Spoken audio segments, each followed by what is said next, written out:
नमस्कार तर मी कर हा नमस्कार बांसे सर, वेलकम. नमस्कार रणजित जोशी सर, वेलकम.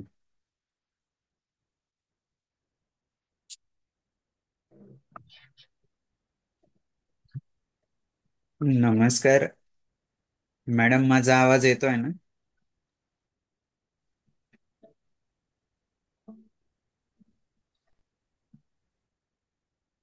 हो, येतोय आवाज. Okay okay.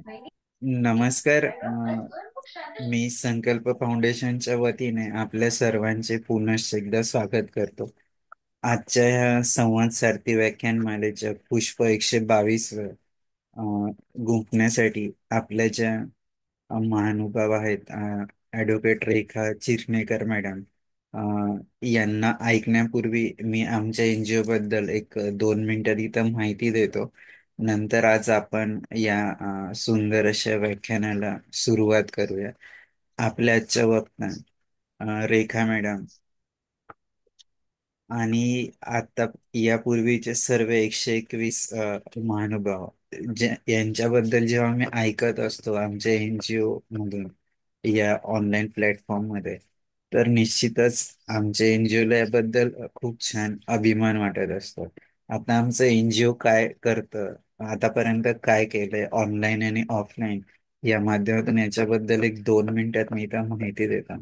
आमचं एनजीओ गेले 12 वर्ष महाराष्ट्रातील विविध भागात ऑनलाईन तसेच ऑफलाईन या दोन्ही माध्यमातून पर्यावरण, शिक्षण, आरोग्य, महिला सबलीकरण, जलसंधारण अशा विविध क्षेत्रात कार्यरत आहे. आमच्या एनजीओचं मुख्य तत्व महात्मा गांधीजींचं खेड्याकडे चला आणि अं, महात्मा गांधीजींचं खेड्याकडे चला आणि विवेकानंद आणि रामकृष्ण परमहंस यांचे शिवभावे जीवसेवा या तत्वानुसार आमचं एनजीओ काम करतं. गेल्या 12 वर्षात आमच्या एनजीओचं जे काही कार्य झालंय त्याबद्दलच एक छोटीशी व्हिडिओ क्लिप मी ठिकाणी शेअर करतो.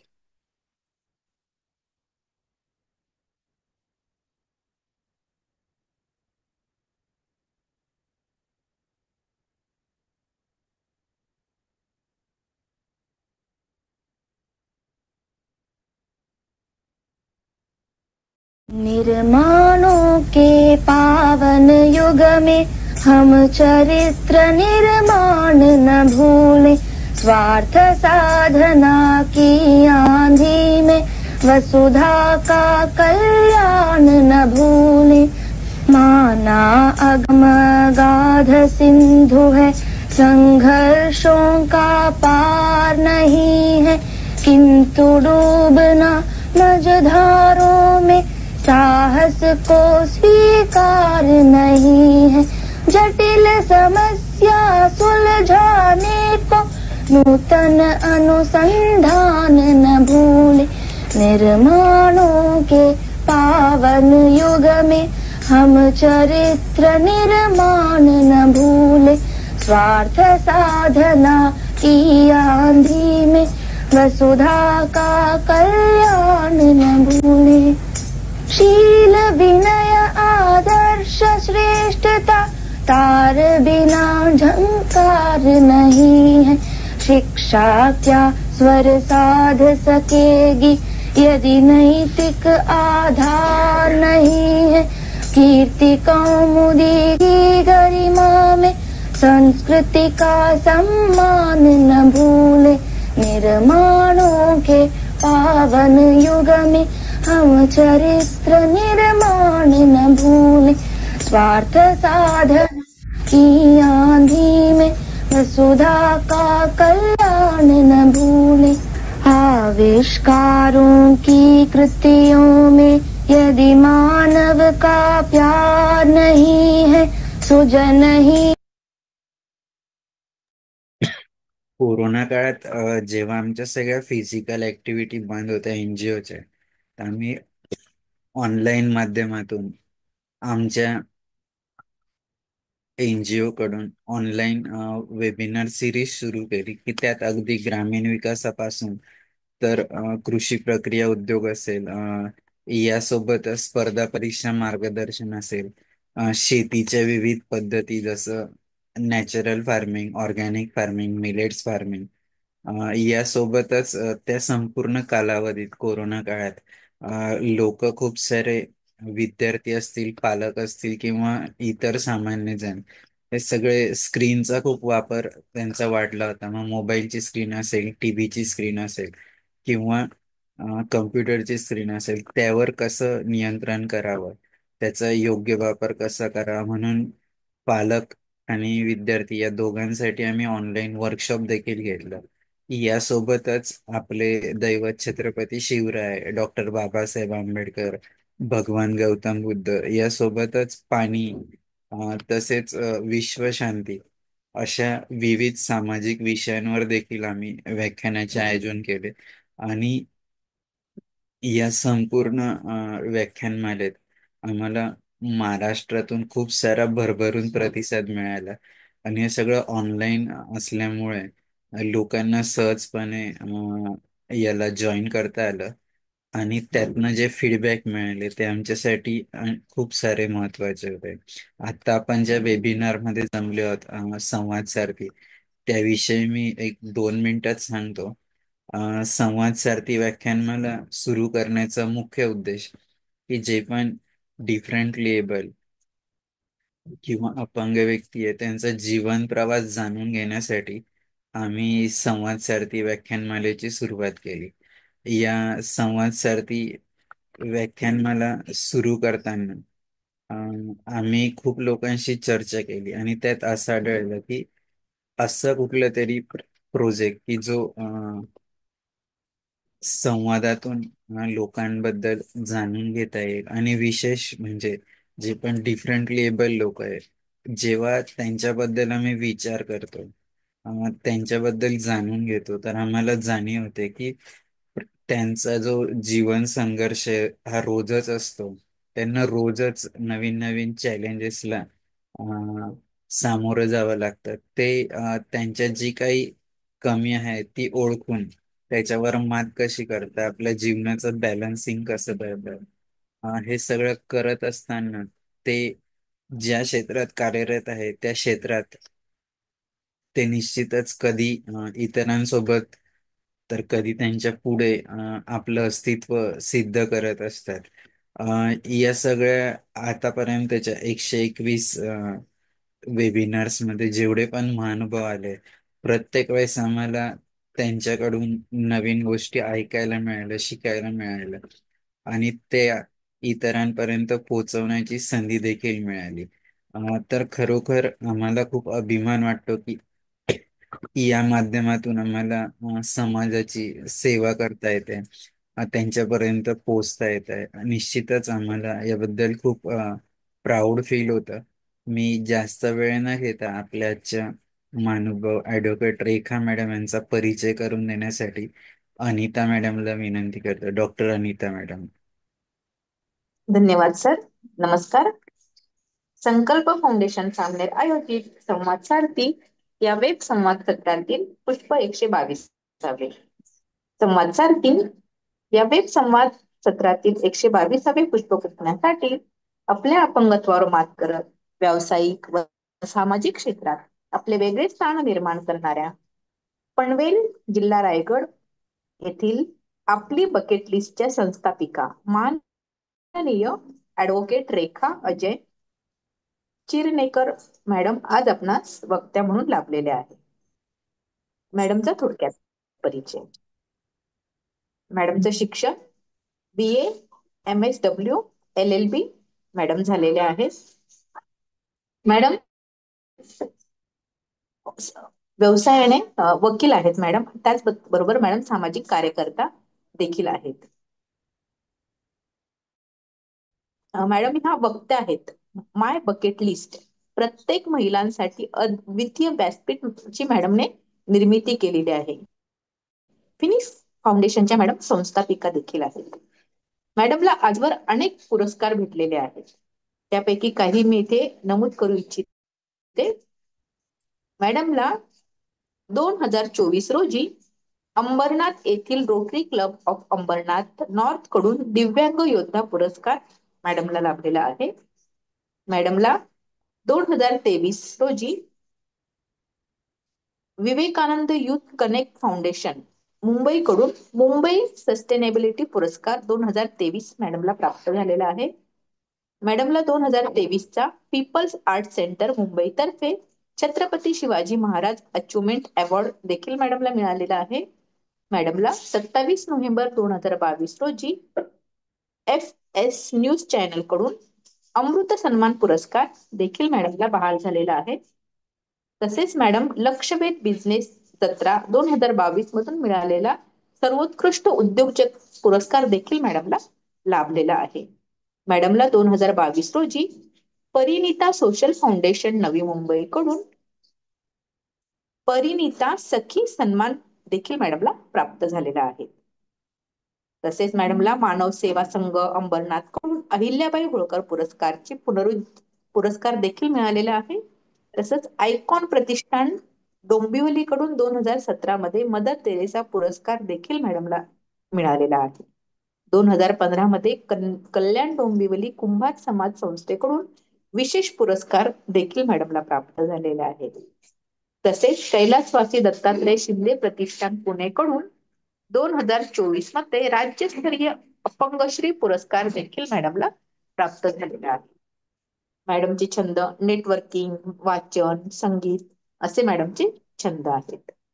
तर अशा ह्या आपल्या ज्या वक्त्या आहेत आजच्या माननीय ऍडव्होकेट रेखा अजय चिर्णेकर मॅडम आज आपल्याशी आव्हानांवर मात करून सातत्याने प्रभाव निर्माण करणे या विषयावर आज आपल्याशी संवाद साधणार आहेत. चला तर मग आपणही संकल्प फाउंडेशनच्या संवाद सारथी या वेब संवाद उपक्रमात सहभागी होऊया आणि अडथळ्यांवर मात करत पुढे जाऊया. पुढे जाण्यासाठी नवीन ऊर्जा मिळवूया. तर अधिक वेळ न घेता मी पुढील सूत्रे माननीय विशाल सरांकडे सोपविते. धन्यवाद. धन्यवाद डॉक्टर अनिता मॅडम. मी जास्त वेळ न घेता आत्ता आपल्यासोबत जुळलेल्या सगळ्या श्रोतांचे पुनश्च एकदा स्वागत करतो आणि आपल्या आजच्या वक्त्या ॲडव्होकेट रेखा मॅडम यांना विनंती करतो की त्यांनी त्यांचा जीवन प्रवास आमच्यासोबत शेअर करावा. खूप खूप स्वागत आहे मॅडम. तुम्ही तुमचा जीवन प्रवास आमच्यासोबत शेअर करा. धन्यवाद सर. माझा आवाज येतोय का? हो, क्लिअर आहे मॅडम, येतोय. हो ना? ओके. खूप खूप आभार सर तुमचे, विशाल सर, संकल्प फाउंडेशन, की आज तुम्ही मला आजच्या या सत्रामध्ये आमंत्रित केलेलं आहे. डॉक्टर अनिता मॅडम, तुमचेही मी सुरुवातीलाच आभार मानते की तुम्ही खूप छान माझी ओळख करून दिलेली आहे. थोडे माझं तब्येत बरी नसल्यामुळे थोडासा खोकला असल्यामुळे जर डिस्टर्बन्स झाला तर मला समजून घ्यायची मी अपेक्षा करते. तर माझी ओळख तर दिलेलीच आहे सर्वांना की मी ऍडव्होकेट रेखा अजय चिरनेरकर.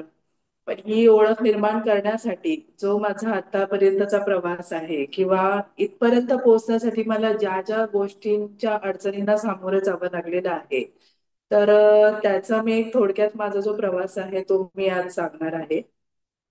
जसं सुरुवातीलाच सरांनी सांगितलं की जेव्हा एखादी व्यक्ती अपंग म्हणून समाजामध्ये वावरत असते, मग त्यावेळी काही केसेसमध्ये असं असतं की काही मुलांमध्ये जे अपंगत्व आहे ते जन्मतः असतं, तर काही केसेसमध्ये असं असतं की जन्माला आले असतात तेव्हा ते व्यवस्थित असतात, पण काही कालांतराने इतर काही कारणांमुळे त्यांना अपंगत्वाला सामोरं जावं लागतं.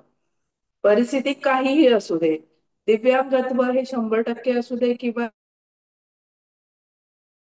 ज्या गोष्टींना सामोरं जावं लागतं किंवा ज्या चॅलेंजेसला सामोरं जावं लागतं, त्याची जी फ्रिक्वेन्सी आहे ही ऑलमोस्ट ही सारखीच असते. तसंच माझ्या बाबतीतही झालं. वयाच्या 2.5 वर्षापर्यंत मी अतिशय व्यवस्थित सुदृढ अशी मुलगी होती.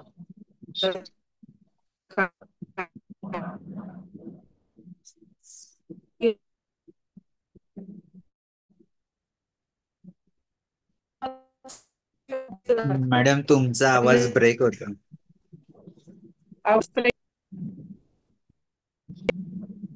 येतोय आवाज? हो, आता येतो. हो. हा. तर 2.5 वर्षापर्यंत म्हणजे मी चांगली चालत होते, पळत होते, सगळीकडे दूर-दूर धावत होते, खेळत होते. पण एके दिवशी अचानक मला झोपेमध्ये ताप आला आणि जेव्हा आई सकाळी मला उभी करते अंथरुणामध्ये, तेव्हा मी उभी राहतच नव्हते. मी खाली बसत होते. मग त्यावेळी अर्थातच थोडेसे काळजीमध्ये असतात आई-वडील. त्यांनी मला लगेच डॉक्टरांकडे नेलं. तिथे काही उपचार केले. पण त्याच वेळी ज्या काही उपचाराच्या प्रोसेस होत्या त्याच्यामध्ये असं निदान झालं, की मला पोलिओ झालेला आहे. आणि अर्थात तसा खूप मोठा धक्का होता, की आपलं चालतं फिरतं मूल आहे ते अचानक जागेवर बसलेलं आहे. आणि मग त्याच्यानंतर जो काही माझा प्रवास होता, अर्थात मी खूप लहान असल्यामुळे मला इतकं आठवत नव्हतं. पण जी पण काही माझी जर्नी होती, त्याच्यामध्ये मला आजूबाजूला जी इतर लोकं आहेत, त्यांच्या हावभावावरून किंवा ते माझ्या आई-वडिलांशी जे काही संवाद साधायचे, त्याच्यामधून मला एक गोष्ट सतत जाणवायची, की माझ्यामध्ये काहीतरी कमी आहे किंवा मी इतर मुलांप्रमाणे नॉर्मल नाही आहे. सतत माझं चालताना मी पडलेली असायचे, की 2 पावलं चालले, की 3ऱ्या पावलाला मी पडायचे. म्हणजे इथपर्यंत माझा तो पोलिओ सिव्हिअर होता. मग त्याच्यासाठी ज्या पण काही ट्रीटमेंट्स होत्या, मला रोज लाईटचा शॉक असायचा, रोज इंजेक्शन असायचे आणि असंही नव्हतं, की आमच्या घरची परिस्थिती ही खूप चांगली होती, आर्थिक सुबत्ता होती. माझे वडील स्वतः एक माथाडी कामगार होते. माथाडी कामगार जेव्हा काम करेल, तरच त्याला त्याच्या घरी पगार येईल अशी परिस्थिती असते. पण त्याही सिच्युएशनमध्ये आई-वडिलांनी कधीही माझ्या बाबतीमध्ये जे पण काही उपचार करायचे त्याच्यामध्ये कधीच त्यांनी खंड पडू दिलेला नाहीये. हे त्यांचं खूप मोठं मी आभार किंवा हे त्याचे उपकार माझ्यावर आहेत. त्याचसोबत माझी आई अ, माझी आई होती ती रोज भल्या पहाटे म्हणजे मला कडेवर घेऊन निघायची. 2 किलोमीटर दवाखान्यामध्ये मला चालत घेऊन जायची. तिथे ती ट्रीटमेंट द्यायची आणि तिथून पुन्हा 2 किलोमीटर शाळेमध्ये नेऊन सोडायची. म्हणजे कुठेही भेदभाव असा नव्हता. मी आणि माझा भाऊ. माझा भाऊ आहे मोठा 5 वर्षाने माझ्यापेक्षा मोठा आहे. त्याचं शिक्षण एका शाळेमध्ये चालू होतं आणि त्याच वेळेस त्याच्याच बाजूच्या शाळेमध्ये माझं ऍडमिशन होतं. पण असं कुठेही नाहीये, की हिला एवढं लांब कशाला न्यायचं? घराच्या बाजूच्या शाळेत आपण टाकू शकलो असतो. पण असा भेदभाव त्यांनी कधीच केला नाही. शाळेत असताना सतत मला म्हणजे मला मित्र-मैत्रिणी नव्हते. कोणीही माझ्यासोबत उठायला बसायला तयार नसायचं. अक्षरशः बालवाडी 1लीच्या वर्गातील देखील माझे अनुभव असे असायचे, की मी जर कोणाजवळ जाऊन बसली, तर तिकडची मुलं माझी दप्तर फेकून दुसरीकडे टाकायची, मॅडम की एकच मिनिट, तू आपल्यासोबत तुम्हाला थांबवतो मध्ये. दुसरं डिव्हाइस कनेक्ट केलंय का ते? इको होतं, इको. इको दुसरं होतोय का? डिव्हाइस, एक हा. मिनिट हां. दुसरं डिव्हाइस कनेक्ट असेल तर ते. हां. आता येतोय आवाज व्यवस्थित? हो, आता थोडा क्लिअर आहे, बेटर आहे. क्लिअर आहे या. का? ओके. ठीक आहे. करू कंटिन्यू मी? दुसराही आवाज येतोय. हो मॅम, करा करा. ओके.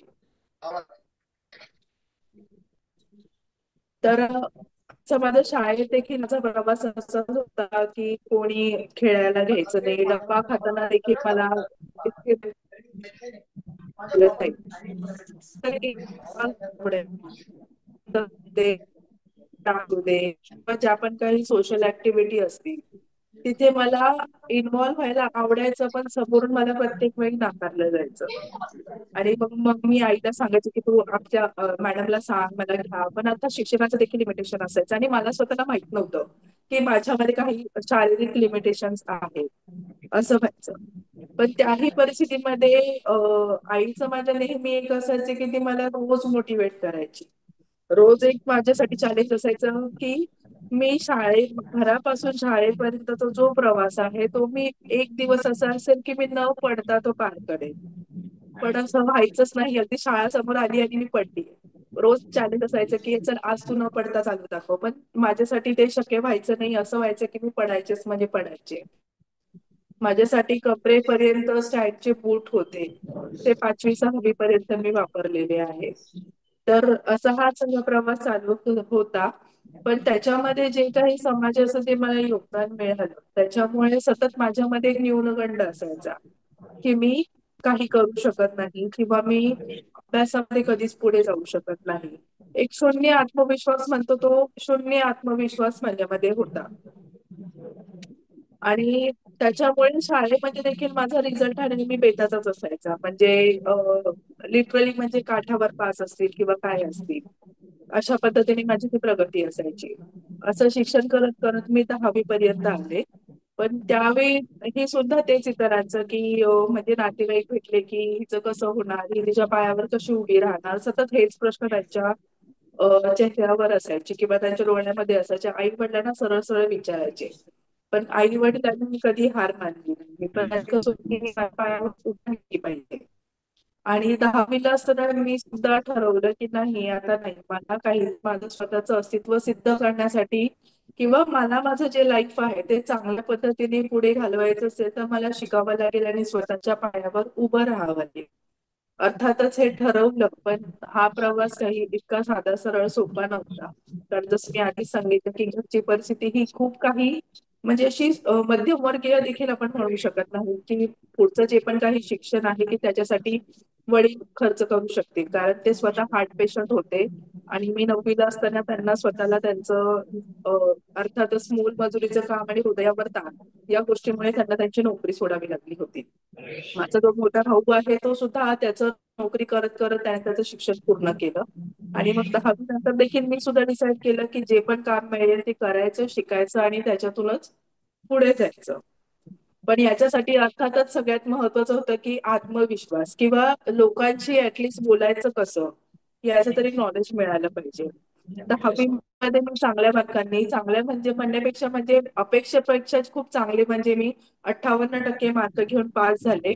आणि अर्थातच लोकांसाठी खूप मोठा धक्का होता, की अरे जी मुलगी नापास होणार होती ती इतके चांगले मार्क कसे मिळाले तिला? तर हा त्यांच्यासाठी खूप मोठा हे होता. पण माझ्यासाठीचं हे चॅलेंज होतं ते मी क्लिअर केलं, की मी 10वी मध्ये फक्त पास नाही झाले, फर्स्ट क्लास नाही पण बऱ्यापैकी चांगले मार्क मिळवून मी पास झाले. आणि तेव्हा कुठेतरी जरा कॉन्फिडन्स आला. त्याच्यानंतर मी 11वी-12वीला आर्ट्स मधून ऍडमिशन घेतलं. आमच्या इथेच उल्हासनगर नजीक एक कॉलेज होतं तिकडे. पण तिथेही तेच होतं, की सराउंडिंग मध्ये इतरांसोबत बोलायला मी खूप घाबरायचे. अ, कोणाशी बोलणार नाही, फक्त मैत्रीण तिच्यासोबतच मी जायचे. ती माझ्या घराजवळ राहायची. तिच्यासोबत कॉलेजला जायचे आणि तिच्यासोबतच रिटर्न यायचे. तिच्या व्यतिरिक्त इतर कोणाशी बोलणं वगैरे हा माझा प्रांतच नव्हता. आणि अशातच मी चॅलेंजेसला धरून एक किस्सा मी सांगेन, की 11वीला असताना आमच्या कॉलेजचे एक प्रोफेसर होते, जे भूगोल जिओग्राफी शिकवायचे. आणि ते काय करायचे वर्गामध्ये अटेंडन्स घेण्यासाठी ना, रोज कुठल्या ना कुठल्या विद्यार्थ्याला पुढे स्टेजवर बोलवायचे, की चला तू घे अटेंडन्स. अर्थात त्यांचा चांगला प्रयत्न होता, की स्टेज डेअरिंग वाढेल. आणि एक दिवस आले, की त्यांनी माझं नाव घेतलं, की तू पुढे येणार आहेस आणि मुलांचं अटेंडन्स घेणार आहे. आणि ती गोष्ट माझ्यासाठी इतकी चॅलेंजिंग होती म्हणजे मी पुढे जाण्यासाठी तयारच नव्हते, कारण माझ्यामध्ये हिंमतच नव्हती. तरीही खूप जबरदस्ती केल्यामुळे मी स्टेजवर गेले, पण तिथेच मी रडायला लागले, की मला कुठे उभं केलं. अक्षरशः शेवटी शिक्षकांनी हार मानली आणि मला पुन्हा जाऊन जागेवर बसायला सांगितलं. पण त्या गोष्टीचा माझ्यावर इतका परिणाम झालेला, की मला ते खूप म्हणजे असं अपमानास्पद होतं, की मला असं पुढे बोलवलं लोकांच्या समोर आणि मी कशी बोलणार? अक्षरशः त्या दिवशी ते शिक्षक इतर मुलांना विचारत ते घर शोधत माझ्या घरी पोहोचले.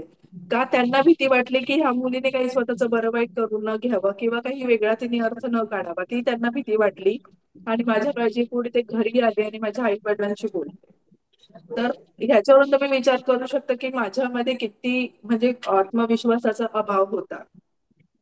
पण तरीही त्याच्यानंतर मग मी येईल ते काम पत्करायला सुरुवात केली. अगदी सुरुवातीला टेलिकॉलिंग असू द्या किंवा मार्केटिंग, घरोघरी जाऊन वस्तू विकणे, हे सुद्धा काम मी केलेलं आहे. मग त्याच्यासाठी डोंबिवलीला माझं ऑफिस असायचं. जे लोकं मुंबईमध्ये राहतात त्यांना माहिती असेल, की मुंबईमध्ये ट्रेनचा प्रवास हा किती भयानक आहे. आणि त्याच्यामध्ये डोंबिवली स्टेशनला सकाळी ऑफिसच्या वेळी उतरणं हे त्याच्यापेक्षा सगळ्यात मोठं चॅलेंजिंग आहे. आणि त्यावेळी मी स्वतः इतकी अवेअर नव्हती, की लोकल डब्यामध्ये अपंगांचा डब्बा असतो. हे माहीत होतं, पण माझी हिंमत नव्हती. एका अपंग डब्यामध्ये काही लोकं जेंट्स असतात, तिथून प्रवास करणे ही माझ्यामध्ये हिंमत नव्हती. आणि मी अशा महिलांच्या गर्दीच्या डब्यामध्ये मी ट्रेनला चढायची उल्हासनगर अंबरनाथवरून आणि डोंबिवलीला उतरायचे. अक्षरशः त्या ह्याच्यात सुद्धा अशा 2-3 वेळा केसेस झाले, की मला डोंबिवलीला उतरायला मिळालं नाही किंवा मी उतरले पण माझं सामान कुठेतरी हरवलं गेलं. अशा अनेक गोष्टींना सामोरं जावं लागलं. पण तरीही मी माझा तो प्रवास कमीत कमी 6 ते 7 महिने केला. त्याच्यानंतर मी अ, आमच्याच इथे कॉलेज टी-वायला असताना माझं मराठी साहित्य हा विषय आहे, लिटरेचर. लिखाणाची आवड आहेच मला, पण वाचनाची खूप आवड आहे.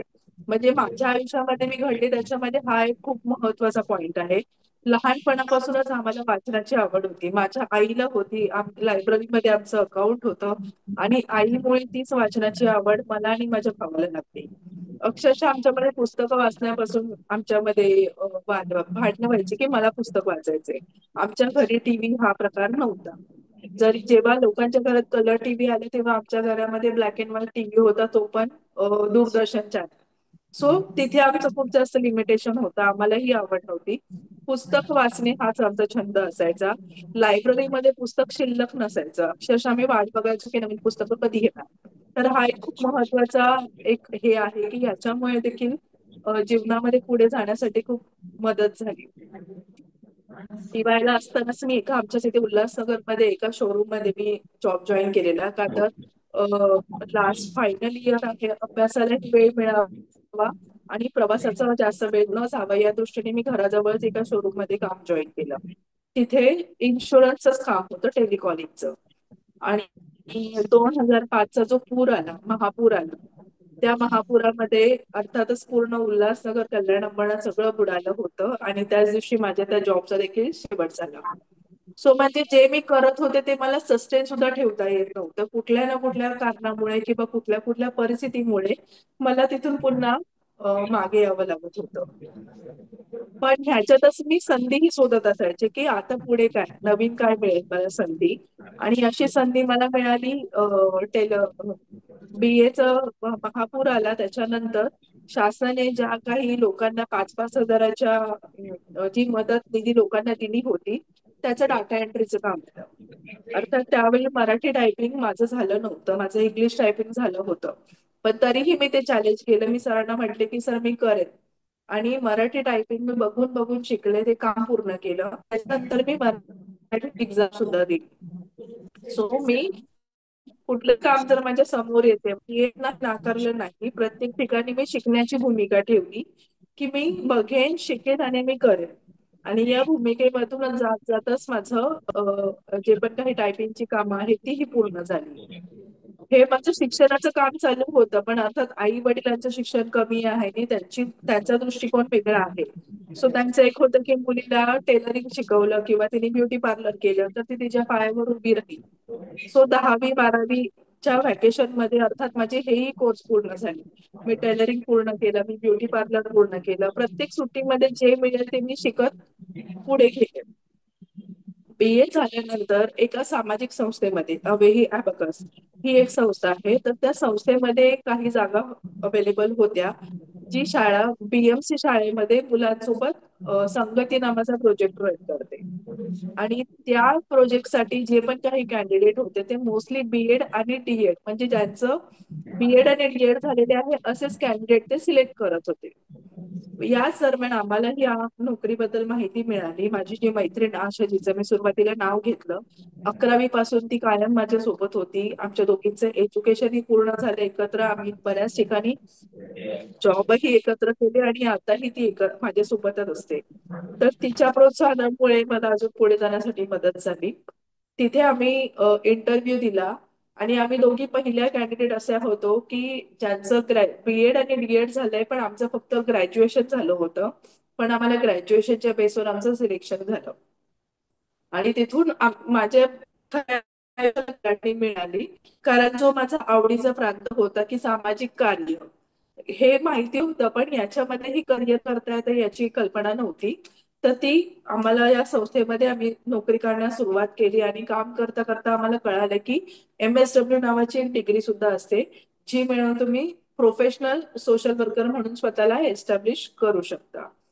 अवेही मध्ये जवळजवळ 2 ते 2.5 वर्ष काम केलं आणि ते करत असताना डिस्टन्स एज्युकेशन टिळक महाराष्ट्र विद्यापीठातून मी आणि माझी मैत्रीण आम्ही दोघींनीही MSW ला आम्ही 2 वर्ष देऊन आमची डिग्री पूर्ण केली. ते सुद्धा चॅलेंजिंग होतं, की मी राहायचे अंबरनाथला. आमचं कॉलेज होतं नवी मुंबई बेलापूरला.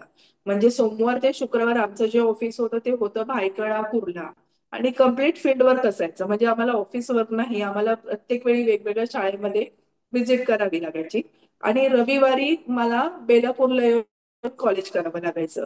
सो अशा पद्धतीने हे 2 वर्ष मी पूर्ण केले. MSW ची डिग्री केली आणि तेव्हा कुठे खूप चांगल्या पद्धतीने कॉन्फिडन्स झाला काम करण्याचा ह्या ह्या 5 ते 6 वर्षामध्ये. करावी ते बनावी. विविध ठिकाणी काम केली.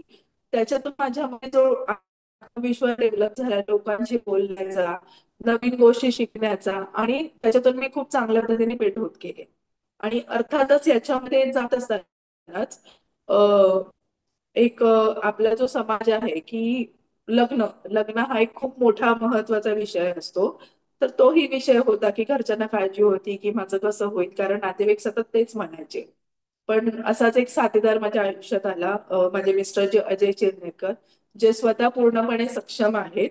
पण मला ते चांगल्या पद्धतीने ओळखत होते, माझं काम ओळखत होते आणि त्यांनी मला लग्नासाठी मागणी घातली. पण त्यावेळी माझं म्हणणं तेच होतं की मला सहानुभूती म्हणून कोणी मला हे करू नये. जर माझ्या कॅपॅबिलिटी माहिती असतील तरच विचार करावा. आणि अर्थात त्यांनी माझ्या कॅपेबिलिटीज ओळखल्या होत्या म्हणूनच तयारी दाखवली आणि घरच्यांच्या संमतीने आमचं लग्न झालं. लग्नानंतरही बऱ्याचशा सामाजिक संस्थांमध्ये मी काम केलं. अर्थात एक स्त्री म्हटली की तिच्या आयुष्यामध्ये खूप सारे खडतर टप्पे असतात. जी अपंग आहे म्हणून नाही, पण एक स्त्री आहे म्हणूनही असतात. की लग्न झालं की पुन्हा पुढच्या जे काही गोष्टी आहेत, प्लॅनिंग आहेत, मुलं जन्माला येतात, त्याच्यानंतर संसार आला, त्यांच्यासाठी वेळ द्यावा लागतो. अर्थात या सगळ्या गोष्टींना मलाही कुठेतरी सामोरं जावं लागलं. पण तरीही एक सतत एक कमिटमेंट होती की नाही, मला समाजासाठी काहीतरी करायचंय आणि समाजासाठी तर मी करतेच आहे, पण त्याच्यामध्ये मी जी काही घडली आहे, एक अपंग म्हणून मी जी काही इथपर्यंत आलेली आहे, तर आपल्यासारखे जे कोणी इतर असतील त्यांना देखील माहिती देणे किंवा त्यांना देखील मदत करणे किंवा त्यांनाही मोटिवेट करणे हा माझा सगळ्यात महत्वाचा उद्देश होता.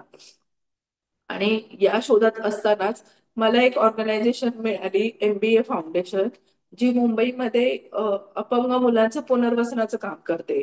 मग ते फिजिकली चॅलेंज असतील किंवा मेंटली चॅलेंज असतील. तर या ऑर्गनायझेशनमध्ये मी 2013ला ऍज अ सोशल वर्क म्हणून जॉईन झाले.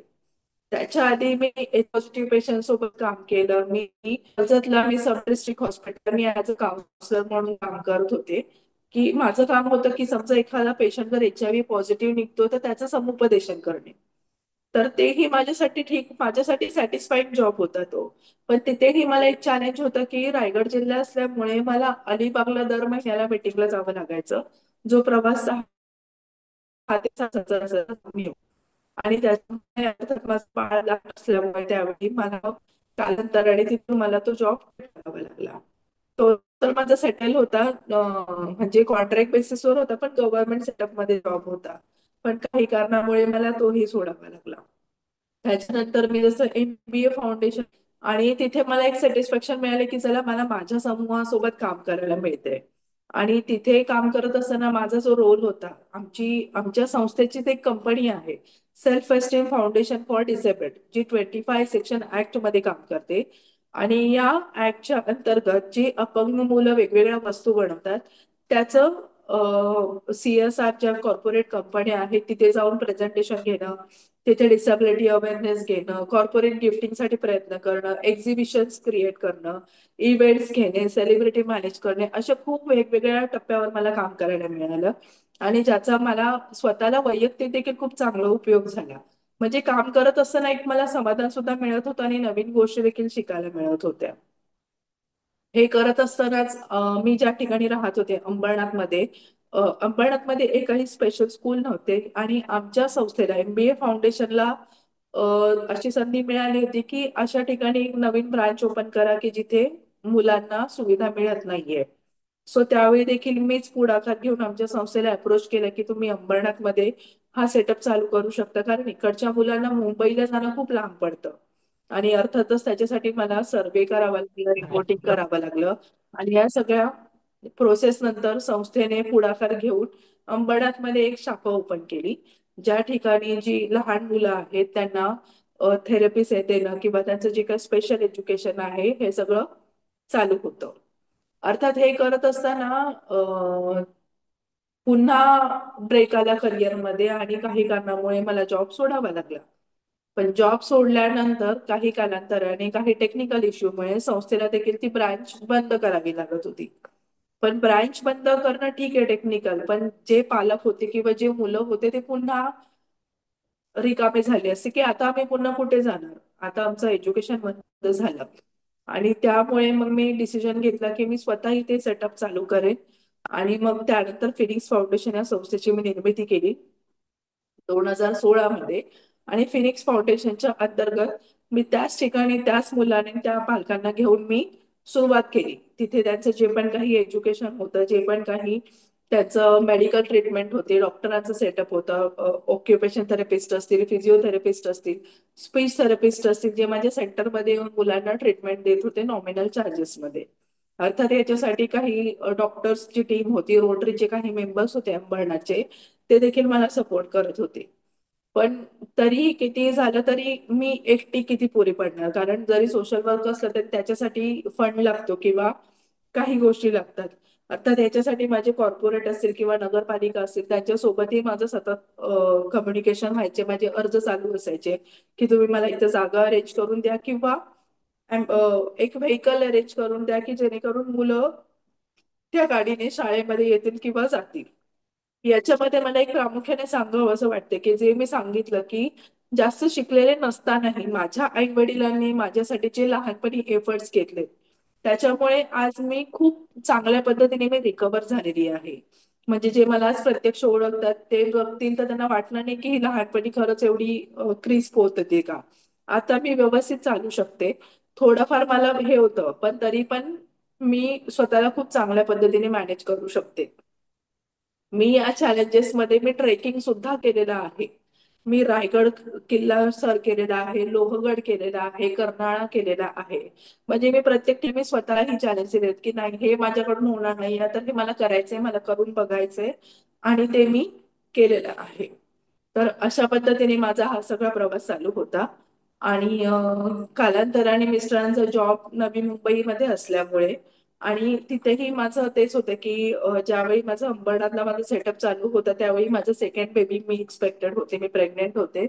पण तरीही माझं 3 वर्ष तिकडे फुल माझं सस्टेनेबल चालू होतं. पण तरीही काही कारणामुळे फंडिंगच्या लिमिटेशन्समुळे मला तिकडचं सेटअप बंद करावं लागलं. आणि मग नंतर दुसरं मूल झाल्यानंतर आम्हाला नवी मुंबईला शिफ्ट व्हावं लागलं. माझ्या मिस्टरांच्या जॉबच्या कारणास्तव. त्या ड्युरिंग प्रेग्नन्सीमध्ये देखील माझं सतत हेच असायचं, की मला काहीतरी करायचं किंवा मला पटतच नव्हतं, की मी फक्त घरी बसून आहे. सतत काहीतरी करणे हे माझं नेहमीचंच म्हणजे माझा तो श्वास आहे म्हणेन मी. आणि ह्या सगळ्या ज्या काही माझं जर्नी होतं सोशल वर्कचा, त्याच्यामुळे भरपूर महिला माझ्यासोबत कनेक्टेड आहेत किंवा भरपूर संस्था माझ्यासोबत कनेक्टेड आहेत. आणि मग माझं पर्सनल कन्सल्टिंग असेल, काउन्सिलिंग असेल, ते माझं कायम चालूच असतं. आणि जेव्हा मी स्वतः या माझ्या लग्नानंतरच्या ह्याच्यातून गेले, तेव्हा रिअलाईज झालं, की आपण इतकं एज्युकेशन घेत आहोत, पण कुठेतरी पुन्हा एकदा आपल्याला ब्रेक येतोय आपल्या मुलांच्या संगोपनामुळे. आणि बरोबर 90% महिलांची ही स्टोरी आहे. त्या मग हायली एज्युकेटेड असतील, अगदी HR लेव्हलला काम करणार असतील किंवा हाऊसवाईफ असतील. लग्न झाल्यानंतर मुलांच्या संगोपनामध्ये एक 8 ते 10 वर्ष जातात. आणि मग जेव्हा मुलं मोठी होतात, तेव्हा त्या बाईला कळतं, की अरे मी तर रिकामीच आहे, मला तर करण्यासारखं काही उरलेलंच नाहीये. आणि मग त्यावेळेस कित्येकदा होतं, की तिला जॉबला रिटर्न जायचंय, पण करिअरचा इतका मोठा गॅप असल्यामुळे कुठेतरी कॉन्फिडन्स कमी झालेला असतो आणि तिला जॉबमध्ये तशी अपॉर्च्युनिटीही मिळत नसते आणि अर्थातच मुलांनाही वेळ द्यायचा असतो. तर ह्या सगळ्या टप्प्यांमध्ये जवळ-जवळ 90% महिला जातात, ज्याच्यामधून मी सुद्धा गेली. पण अर्थातच माझं काही ना काही सुरू होतं, पण प्रत्येक महिलेला ते शक्य होत नाही. आणि मग याच्यातूनच या महिलांसाठी काहीतरी आपण केलं पाहिजे, हा एक विचार सतत मनामध्ये होता. आणि त्या विचाराला घेऊनच आपली बकेट लिस्ट नावाची एक प्लॅटफॉर्मची निर्मिती मी 2018 मध्ये केली. या बकेट लिस्टचा उद्देश हेच होता, की ज्या प्रत्येक महिलेने स्वतःचं घर सांभाळून, स्वतःचा वेळ सांभाळून, स्वतःसाठी देखील काहीतरी तिने केलं पाहिजे. आणि त्याच्यासाठी जे पण काही गाईडन्स आणि सपोर्ट असेल तो बकेट लिस्टच्या माध्यमातून आपल्याला द्यायचा आहे. तर बकेट लिस्ट ही 5 मेन फॅक्टरवर उभी आहे. त्याच्यामध्ये सगळ्यात महत्वाचं एक तर नॉलेज आहे, की जर मला काहीतरी करायचं तर कुठल्या क्षेत्रात जायचं हे आधी तुम्हाला माहिती पाहिजे. त्या क्षेत्राची माहिती पाहिजे. त्याचबरोबर एंटरटेनमेंट सुद्धा. नुसतं कमवणं हा उद्देश नाही आहे, तर स्वतःसाठी जगणं हे देखील तेवढंच महत्वाचं आहे. तर त्याच्यासाठी एंटरटेनमध्ये आम्ही वेगवेगळे इव्हेंट आम्ही घेतो. फॅशन शो असतील किंवा पिकनिक असतील, गेट टुगेदर असतील. त्याचबरोबर सेमिनार्स आम्ही सुद्धा वेगवेगळे सेमिनार ऑर्गनाईज करतो. मग ते प्रोडक्ट बेस्ड असतील.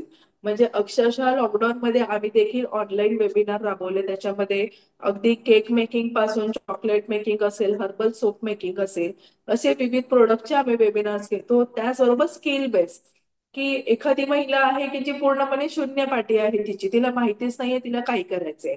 तर तुम्ही घरात बसल्या कुठले कुठले व्यवसाय करू शकता जे स्मॉल स्केल मध्ये असतील, त्याची माहिती आम्ही त्या वेबिनारच्या माध्यमातून देतो. किंवा गव्हर्नमेंटच्या काय सुविधा आहेत, एमएसएमईच्या काय कर्ज योजना आहेत, अशा विविध विषयांना धरून आम्ही ते वेबिनार घेतो.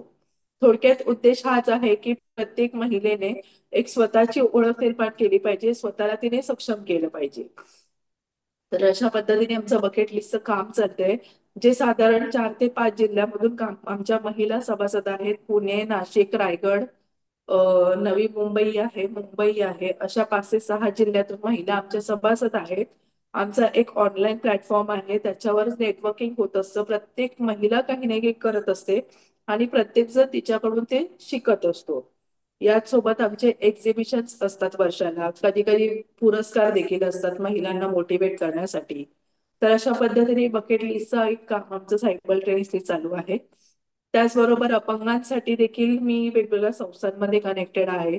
तिथेही माझं जसं की डिसॅबिलिटी राईट्स असतील किंवा डिसॅबिलिटी अवेअरनेस, आपल्या सामान्य सोसायटीमध्ये म्हणजे ज्यांच्या घरामध्ये कोणी अपंग व्यक्ती नाही आहे, अशा लोकांना थोडंसं अपंग व्यक्ती आयडेंटिफाय करणं अवघड होतं. म्हणजे व्हीलचेअरवर आहे, क्रचेसवर आहे, बाबा ब्लाइंड आहे, तो कळून घेतो. पण अशा कितीतरी डिसॅबिलिटी आहे, अपंगत्व आहे की जे डोळ्याने दिसत नाही, दिसताना व्यक्ती सक्षम दिसते, पण तिच्यामध्ये देखील काहीतरी असं जसं की इंटेक्च्युअल डिसॅबिलिटी आहे किंवा डाऊन सिंड्रोम आहे, ऑटिस्टिक आहे, हे फीचर्स कळतात. पण कधी कधी सगळे फीचर्स कळतील असं नाही.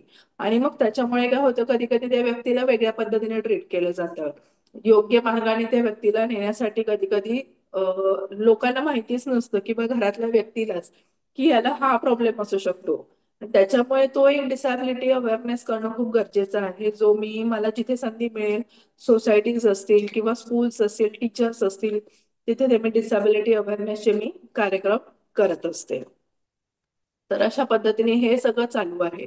पण हे चालू असताना कुठेतरी आतमध्ये माझ्या एक हे होतं, की भले मी इतकं काही काम करतेय समाजासाठी, भले मी माझी ओळख निर्माण केली असेल, पण मी स्वतःसाठी माझी ओळख अजून नाही निर्माण केलेली. कारण लहानपणापासून जे माझ्या आतमध्ये कानावर जे शब्द पडलेले की ही काही करू शकत नाही, ते कुठेतरी एक म्हणतात नाही का आपल्या अंतर्मनामध्ये कुठेतरी एक सल राहून जाते. आणि हे चॅलेंज होतं माझ्यासाठी की मला माझ्या नावापुढे काहीतरी कसं लावायचंय की ज्याच्याने मला समाज ओळखेल, जेव्हा किंवा माझं स्वतःच ते एक चॅलेंज होते की मला स्वतःला सिद्ध करून दाखव.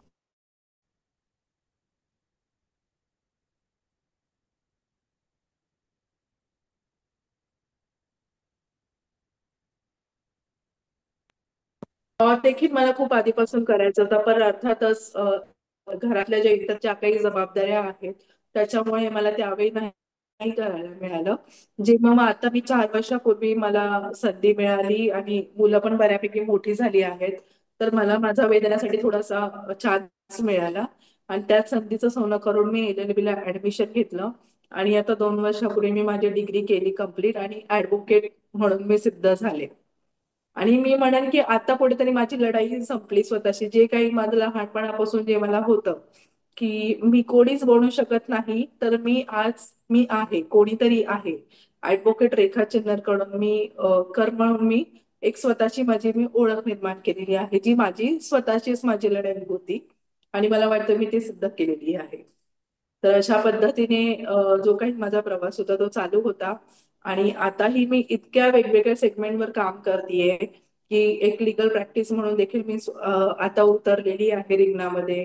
आणि त्याच्यातही माझा प्रयत्न हाच आहे, की जो काही माझा अपंग बांधव आहे किंवा ज्या काही महिला आहेत, त्यांना कुठेतरी योग्य मार्गदर्शन मिळावं किंवा त्यांना नॉमिनलमध्ये कशी त्यांना सर्व्हिस देता येईल याच्यासाठीच माझा प्रयत्न असतो.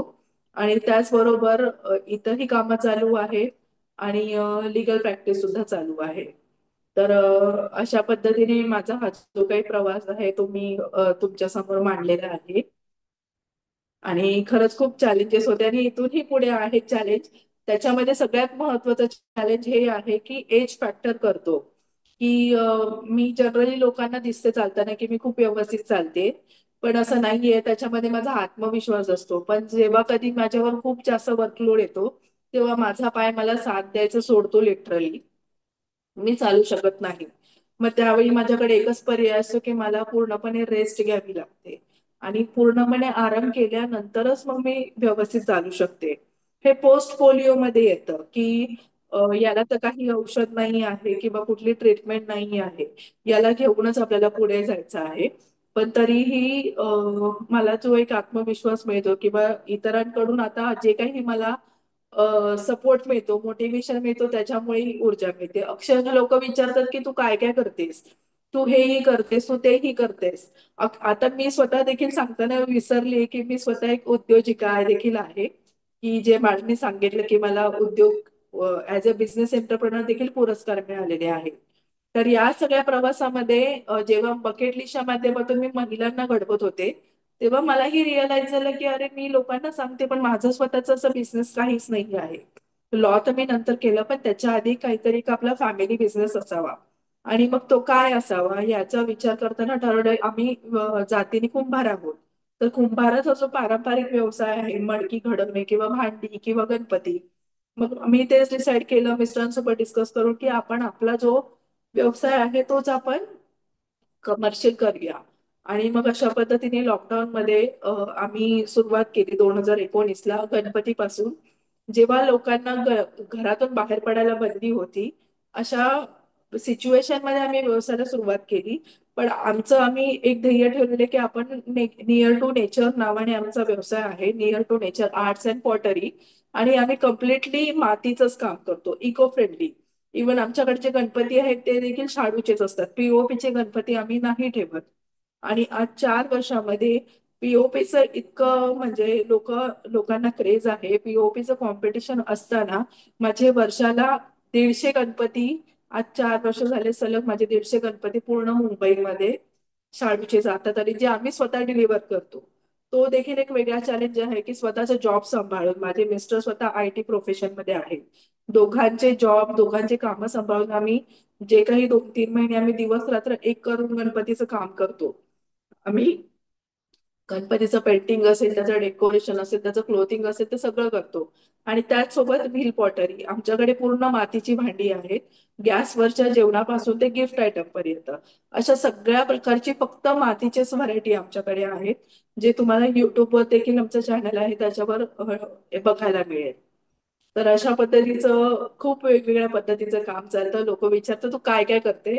मी एकच सांगते, म्हणजे जो माझा शालेय जीवनातला जो काळ होता 15 वर्षाचा, मी एकच सांगते, की मग मी माझा तो बॅकलॉग भरून काढते, की त्यावेळी मी काही केलं नव्हतं. आता माझ्याकडून जेवढं शक्य आहे तेवढं मी करेन आणि याच्यापुढेही करत राहीन.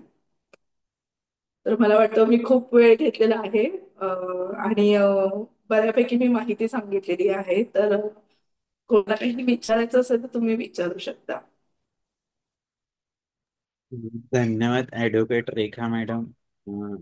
तुमचे इतके सगळे रूप आज पाहायला मिळाले आणि सर्वात आधी तर तुम्ही म्हणजे तुमचं एवढं थ्रोट इन्फेक्शन असताना पण कम्प्लिटली तुमचं टॉक अगदी छान पद्धतीने मांडलं.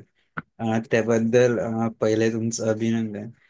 मॅडम, हे सगळ्या प्रवासात जसं तुम्ही सांगितलं अगदी 2.5 वर्षापासून तुम्हाला चॅलेंज आहे. सर्वात पहिले तर चॅलेंज जे आई तुम्हाला सांगत होती की एक दिवस तरी व्यवस्थित शाळेपर्यंत जाऊन दाखवायचं.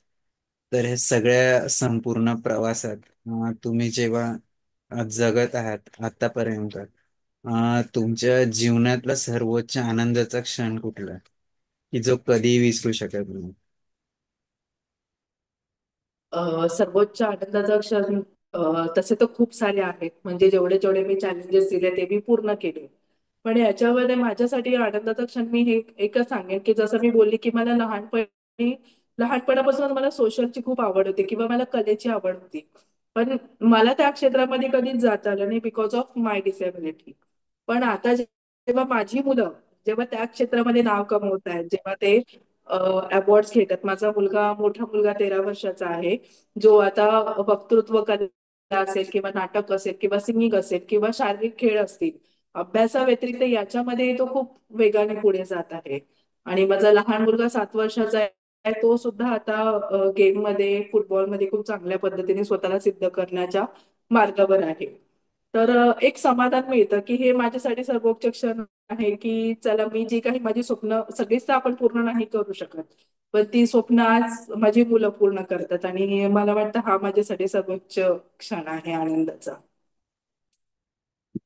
मॅडम अगदी याच्या विरुद्ध सर्वात पेनफुल वेदनादायक क्षण की जो कधी विसरू शकत नाही.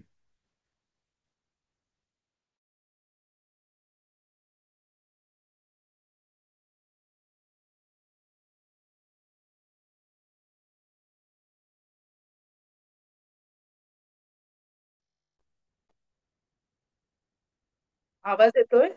हो, येतोय येतोय. हा, ऐकायला आलं मी काय बोलले? नाही नाही, तुमचा नाही आलं आवाजच गेला का? नाही.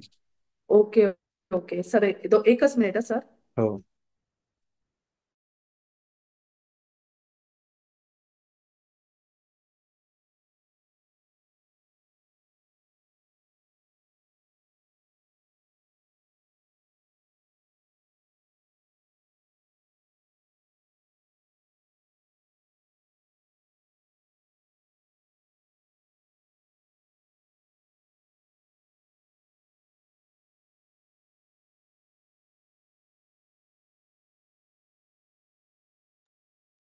हॅलो. हा, बोला मॅडम. सॉरी सॉरी हा, तुम्ही जो प्रश्न विचारला सर्वोच्च क्षण कोणता त्याचं नाही ऐकायला लागलं ना मी काय सांगितलं ते. नाही नाही. ओके. तर माझ्यासाठी म्हणजे सगळेच म्हणजे जे पण काही चॅलेंजेस आहेत ते मी पूर्ण केले. अर्थातच याच्यासाठी फॅमिलीचा सपोर्ट होता, मित्रांचा होता, माझ्या मिस्टरांचा सगळ्यात मोठा सपोर्ट होता. तर हे तर सगळे आनंदाचे क्षण आहेत. पण तरीही त्याच्यामध्ये जसं की मी बोलले की मला लहानपणापासून कलेची आवड होती. पण मला माझ्या शारीरिक लिमिटेशनमुळे त्या गोष्टींमध्ये कधी जास्त नाही पुढे जाता आलं.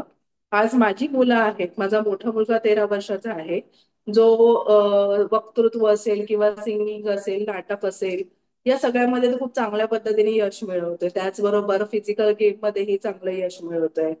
अभ्यास तर त्याचा चालूच आहे आणि प्लस माझा छोटा मुलगा आहे 7 वर्षाचा. तो देखील आता फुटबॉलमध्ये खूप चांगल्या पद्धतीने सिद्ध होतोय. तर मला वाटतं हे माझ्यासाठी सर्वोच्च क्षण आहेत, की जे मला नाही करायला मिळालं किंवा ज्या गोष्टी मला नाही पूर्ण करता आल्या, ती आज माझी मुलं पूर्ण करत आहेत आणि हे माझ्यासाठी जास्त आनंदाचं वाटतंय. मॅडम, याच्या अगदी विरुद्ध, what is the painful moment in your life, वेदनादायक क्षण की जो कधी विसरू शकत नाही.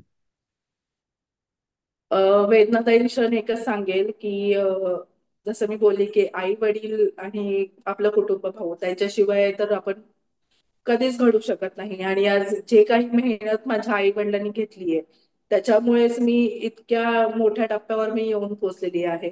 पण या प्रवासामध्ये 14 वर्षापूर्वी माझ्या वडिलांचं निधन झालं. त्याच्यामुळे म्हणजे जे काही माझं पूर्ण यश आहे, ते बघण्यासाठी आज ते नाहीये त्या ठिकाणी. तर ती एक सल कायमच आहे, की ते असायला हवे होते माझं यश बघण्यासाठी.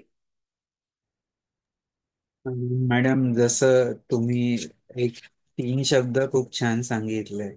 मी प्रत्येक चॅलेंज आहे ते बघितलं, शिकलं आणि ते करत गेली.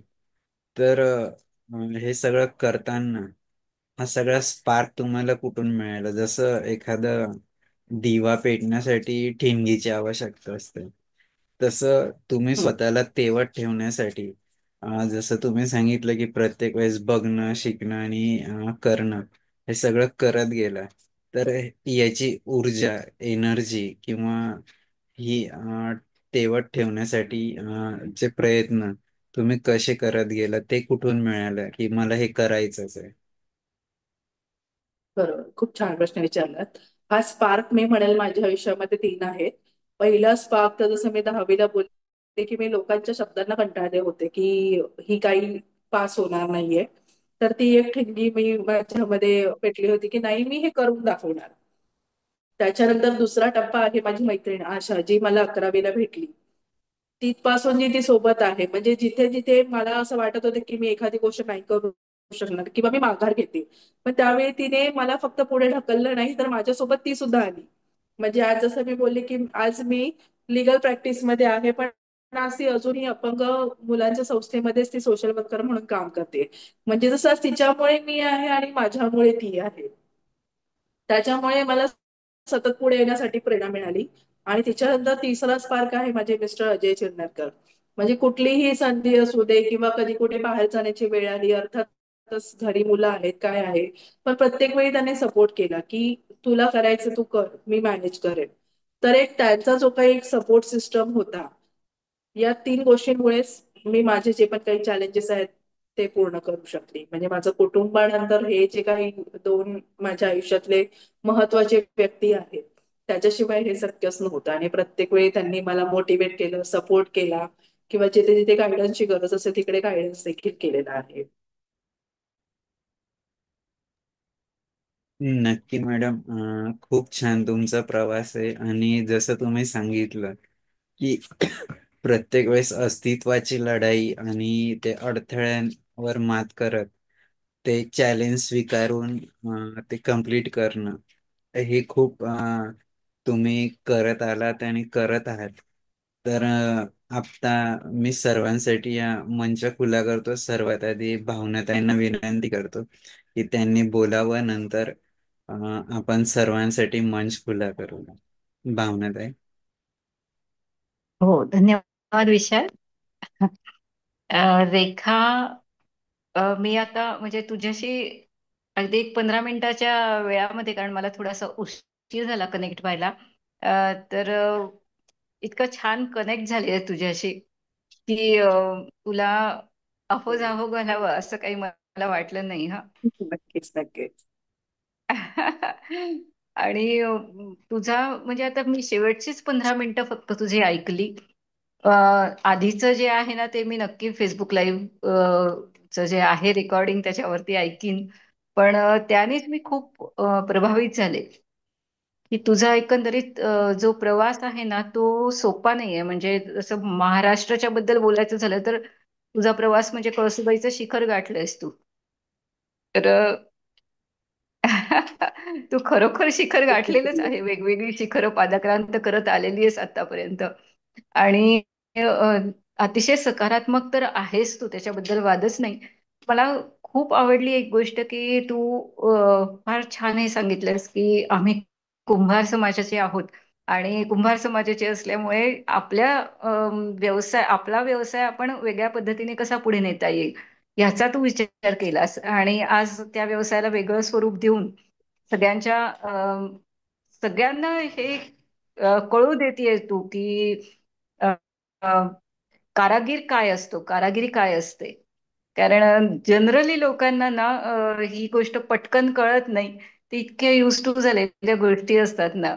तर त्या वेगळ्या पद्धतीने सर्वांपर्यंत पोहोचवतेस आणि स्वतः तयार करण्यापासनं ते अगदी ते डिलिव्हरी देण्यापर्यंतच्या सगळा जो मोठा व्याप आहे तो तुझा जॉब सांभाळून तू करतेस, खूपच मोठी गोष्ट आहे. आणि मला खरं तर तुझ्या हे एंटरप्रेन्युअरशिपच्या बद्दल थोडं अजून ऐकायला आवडेल. नक्की. हं. अ, आता मी थोडक्यामध्ये सांगते. हा. बकेट लिस्ट बद्दल मॅडम बोलताय की तुम्ही नियर टू नेचर बद्दल बोलताय? नाही, तुला ते एंटरप्रेन्युअरशिपचं अवॉर्ड मिळालं ना, हा हा हा. ओके. त्याबद्दल मला आता मी ऐकायचं आहे आणि बकेट लिस्टच्या बद्दल पण तर अजून सविस्तर ऐकायचंच आहे. Okay okay. जो मला अवॉर्ड मिळाला, जसं एक्झिबिशन वगैरे मी भरवते तसंच मी देखील एक लक्षवेध म्हणून एक संस्था आहे जी कॉर्पोरेट लेवलचं एक्झिबिशन भरवते. अक्षरशः तिथे हं. मोठ्या कंपन्या CSR कॉर्पोरेट लेवलच्या कंपन्या पार्टिसिपेट असतात B2B मध्ये, आणि हम्म. B2C मध्ये छोटे छोटे जे उद्योजक असतात त्याच्यामध्ये मी आमचं नियर टू नेचरचा स्टॉल आम्ही लावलं होतं, ज्याच्यामध्ये सगळी मातीची भांडी होती. गणपती होता आमचा एक प्रेझेंटेबल, की आमचं मेन शाडू मातीमध्ये आम्ही काम करतो. तर त्याच म्हणजे मोस्ट एंगेजिंग स्टॉल म्हणून त्या अवॉर्ड मिळालेला. म्हणजे लोकांची एवढी गर्दी होती आमच्या स्टॉलवर 3 दिवस. बिझनेस तर खूप छान झाला. पण एक लोकांमध्ये अवेअरनेस पण पुन्हा मातीच्या भांड्यांचं महत्व वाढते. हम्म. आणि तो मोस्ट एंगेजिंग स्टॉल म्हणजे जास्तीत जास्त लोक आमच्या स्टॉलवर एंगेज होते, त्याच्यासाठी आम्हाला तो अवॉर्ड मिळालेला आहे. क्या बात आहे. खूप अगदी कौतुक करावं तितकं कमी आहे. इतकं सुंदर थँक्यू अगदी थँक्यू. तू एकतर ती तुझी सगळी कॉर्पोरेट लेवलची सगळी भाषा तुझ्या पूर्ण सगळ्या संवादामध्ये आलेली आहे. B2B B2C वगैरे वगैरे. खूप छान वाटतंय ऐकायला. आणि थँक्यू. मला तुझ्या बकेट लिस्ट ही जी तुझी संकल्पना आहे ना ती पण खूप आवडली. मी थोडंसं ऐकलं पण तुझी जी संकल्पना त्याच्या पाठीमागची ती माझ्या लक्षात आली. त्याबद्दल अजून थोडं सांग ना. माधुरी दीक्षितचा मूवी आहे बकेट लिस्ट, हो. माहितीये? सो हम्म. तीच कन्सेप्ट आहे की आपल्या ज्या काही छोटे छोटे विशेष आहेत ना, म्हणजे आपण फॅमिलीला लक्ष हम्म. देतो, मुलांचं करतो, सगळं करतो, पण स्वतःसाठी हम्म. आपण वेळ नाही देऊ शकत. तर तीच कल्पना आहे की तुम्ही स्वतःसाठी पण वेळ द्या. अर्थातच जर आपल्याला मलाच काही घ्यायचंय, आपण प्रत्येक वेळी नवऱ्याकडून नाही मागू शकत. एक स्वतःचं काहीतरी अर्थार्जन असलं पाहिजे. नॉट नेसेसरी ती तुमची गरज आहे, पण तुमची ओळख बनली पाहिजे. तर बरोबर. त्या हाडू संघानेच असते. जसं की आम्ही त्याला धरूनच इव्हेंट करतो. आम्ही पहिलाच एक इव्हेंट ठेवलेला की फॅशन शो होता आणि एक्झिबिशन होतं. तर त्या फॅशन शोची थीम होती की ऍज अ वुमन आपल्याकडे खूप साड्या पडून असतात ज्या आपण पुन्हा नेसत नाही, आणि हम्म. इच्छा असते की त्या साडीचं काहीतरी ड्रेस वगैरे शिवून आपण वेअर करावं, पण ऍक्च्युअल नाही होत. सो आम्ही त्या फॅशन शोची थीमच अशी ठेवलेली की तुम्हाला तुमच्या साडीचा ड्रेस शिवायचा आहे, मग तो हम्म. इंडो असेल, वेस्टर्न असेल, काहीही असेल, आणि तो स्वतः वेअर करायचा आणि रॅप करायचा आहे तुम्हाला. वा. सो त्या संकल्पनेला पण इतका छान, म्हणजे अक्षरशः ज्या गृहिणी घरात म्हणजे गृहिणी आहेत त्यांनी देखील खूप उत्स्फूर्त प्रतिसाद दिला आणि त्यांनी खूप छान एन्जॉय केलं. अर्थात हम्म. त्याच्यातून तुमचा एक आत्मविश्वास पण बिल्डअप होतो, पुन्हा काहीतरी करण्याची नव्याने उमेद जागते. तर असे वेगवेगळे संकल्पना घेऊन आम्ही काम करत असतो बकेट लिस्टचे. वा. म्हणजे जनरली ना बकेट लिस्ट म्हटली म्हणजे असं डोळ्यासमोर येतं की हा पिकनिक करायची, हो. एन्जॉय करायचा मित्रमैत्रिणींबरोबर. पण त्या बकेट लिस्टला इतकं सुंदर रूप, कारण प्रत्येक स्त्रीला हे खूप मनापासून वाटत असतं की आपलं स्वतःचं विश्व एक उभं राहिलं पाहिजे. म्हणजे ती गृहिणी म्हणून किती पण सक्षम असेल ना तरी जोपर्यंत पैसा मिळवत नाही तोपर्यंत तिच्या अस्तित्वाला म्हणजे कोणी विचारलं तर आपण असं उत्तर देतो ना, मी काही नाही करत.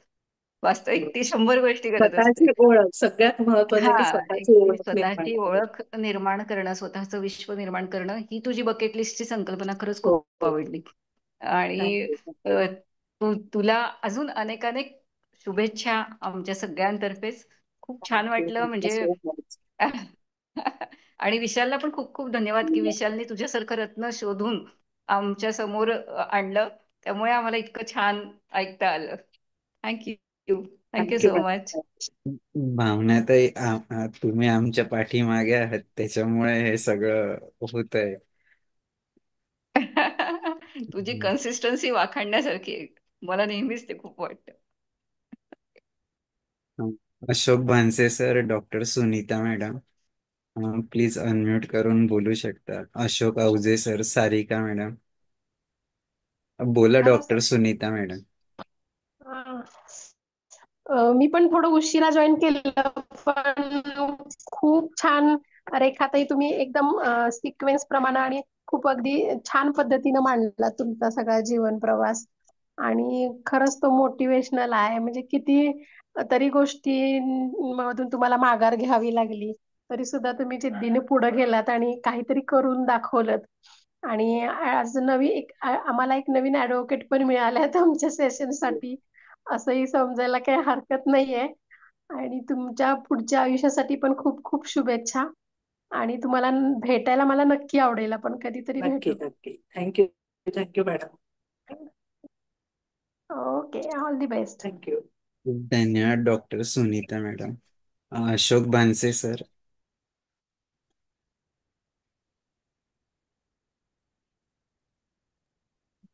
नमस्कार मॅडम. नमस्कार सर. सर्वांना नमस्कार माझा. आणि मॅडमचा प्रवास मी सुरुवातीपासूनच ऐकला. आता नवीन काही मला विचारायचं नाहीये. तुमच्या पुढील आयुष्यासाठी खूप खूप शुभेच्छा. आणि हे नवीन थँक्यू नवीन सर. काहीतरी अजून आम्हाला ऐकायला मिळेल अशासाठी पण शुभेच्छा. हो सर, धन्यवाद. धन्यवाद Ashok Bhanse sir, Ashok Avaje sir, Vasant Sanke sir, Sarika madam. नमस्कार प्रल्हाद जाधव सर, वेलकम.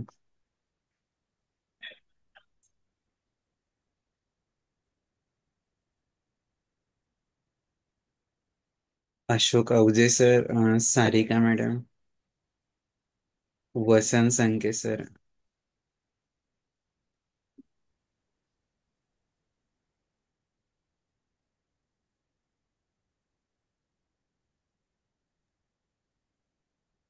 आवाज नाही येते सारिका मॅडम.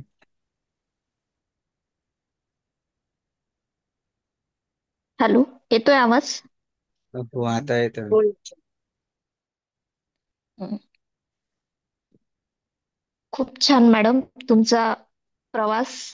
अगदी तुम्ही सांगितलं लहानपणी अगदी आत्मविश्वास नसलेली मुलगी तर आतापर्यंतच एवढ्या आत्मविश्वासाने भरपूर असलेलं व्यक्तिमत्व खूपच प्रेरणादायी आहे.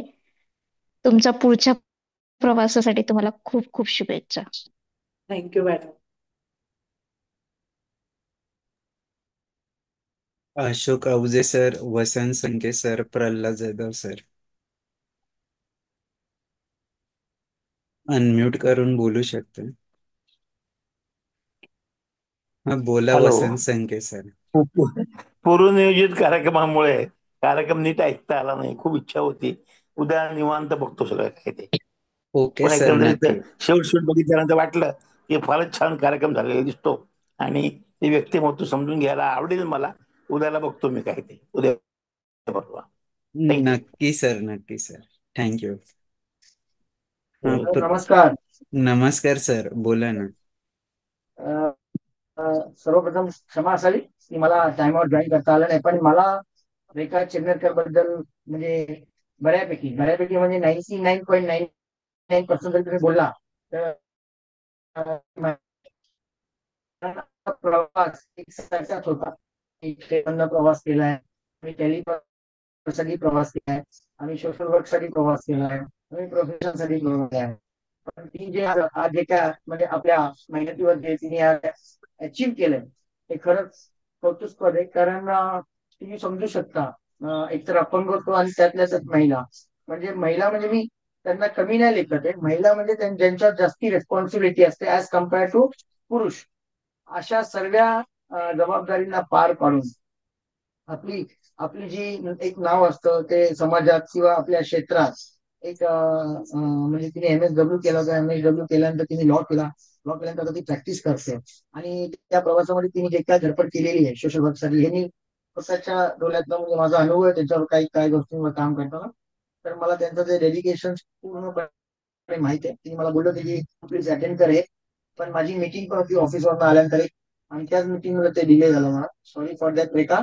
आणि बहुतेकच आम्ही लवकरच अजून काहीतरी नवीन करण्याचा प्रयत्न आहोत. तेही तुम्हाला सांगू विशाल सर. माझ्या तुमच्या येणाऱ्या पुढच्या वाटचालीसाठी शुभेच्छा. विशाल सर, असंच काही ना काही नवीन करत राहू आपण पण.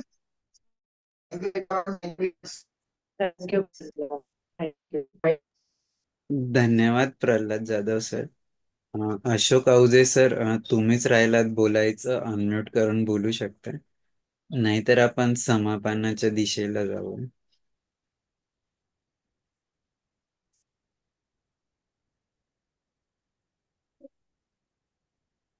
बहुतेक नाही त्यांना अनम्यूट करता येते.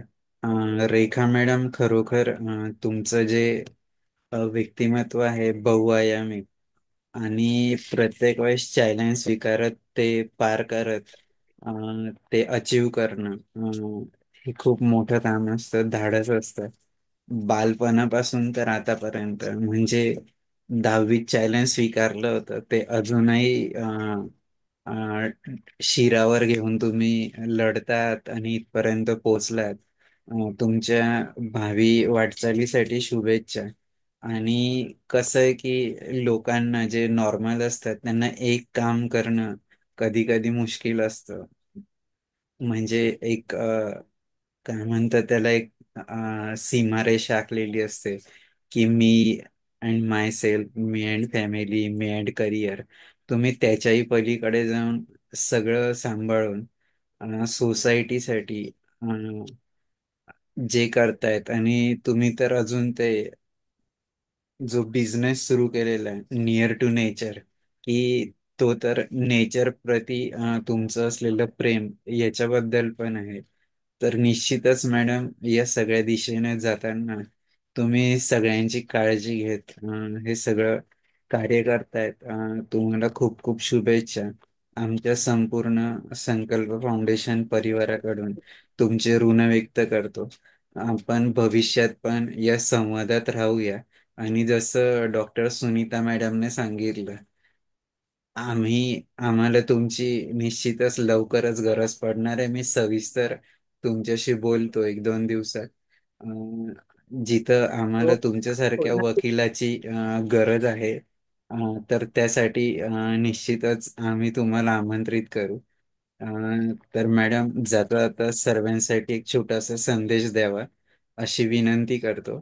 आणि त्यानंतर मी भावनाताईंना विनंती करतो की प्रार्थनेने आजच्या या सत्संगाची सांगता करूया.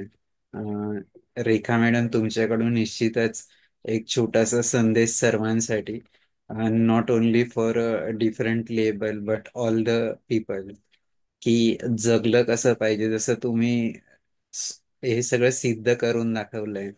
म्हणजे एक सिद्धी, की मी प्रत्येक गोष्ट जी स्वीकारली ती कंप्लीट करू शकते, सिद्ध करू शकते. तर त्यात तुम्ही खरोखर त्या परीक्षेत उत्तीर्ण झाल्या देवाच्या. तर मॅडम, जबरदस्त संदेश द्यावा.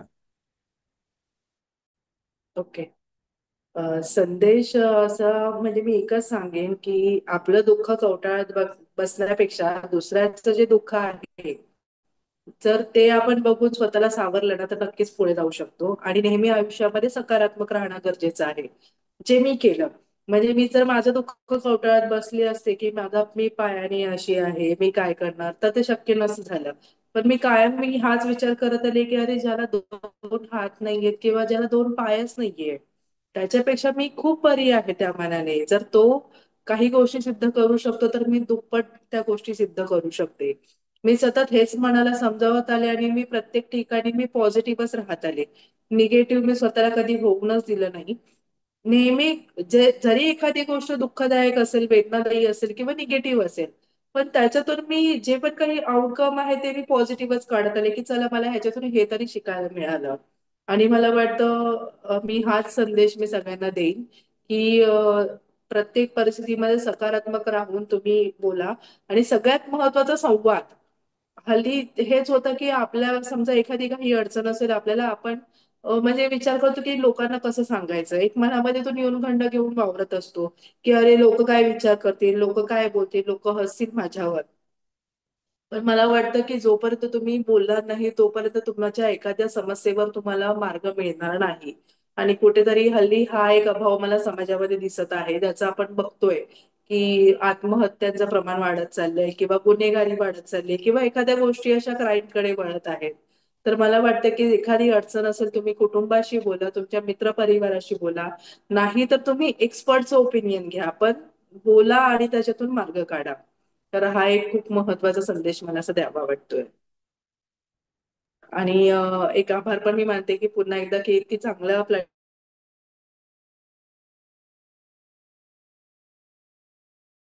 मी पुन्हा एकदा मानते. धन्यवाद ॲडव्होकेट रेखा मॅडम. निश्चितच जसं तुम्ही सांगितलं, हे खूप गरजेचं आहे. खुद से खुदातात संवाद. आणि तो खूप गरजेचा आहे. आणि आम्हाला हे नक्कीच जाणवतं गेल्या 2-2.5 वर्षात संवाद सारथी जे पण महानुभाव येतात त्यांच्याकडून त्यांनी स्वतःशी केलेला संवाद आणि समाजाशी केलेला संवाद हा आम्हाला नक्कीच शिकायला मिळतो, ऐकायला मिळतो. तर मी भावनाताईंना विनंती करतो की प्रार्थनेने आजच्या या सत्संगाची सांगता करूया आणि सर्व श्रोत्यांचे जे नेहमीच इथं येतात त्या सर्वांचे मी आभार व्यक्त करतो. आणि या सगळ्यांच्या सपोर्टमुळे आज आपण इथपर्यंत पोहोचले आहोत. हा प्रवास अखंड सुरू राहणार आहे. तर हा सतत चा प्रवास आहे, सततचा संवाद आहे. त्यामुळे आपण थांबत नाही, आपण परत भेटतो. म्हणून पुन्हा भेटण्यासाठी आपण इथं जमत असतो. तर मी भावनाताईंना विनंती करतो की प्रार्थनेने आजच्या या सत्संगाची सांगता करा. सर्वे भवन्तु सुखिनः, सर्वे सन्तु निरामयाः, सर्वे भद्राणि पश्यन्तु, मा कश्चित् दुःखभाग् भवेत्. ॐ शान्ति शान्ति शान्ति. धन्यवाद. खूप खूप धन्यवाद सर्वांचे. आपण परत पुढच्या एपिसोडला भेटूया. बाकी हम लोग आए. Thank you sir.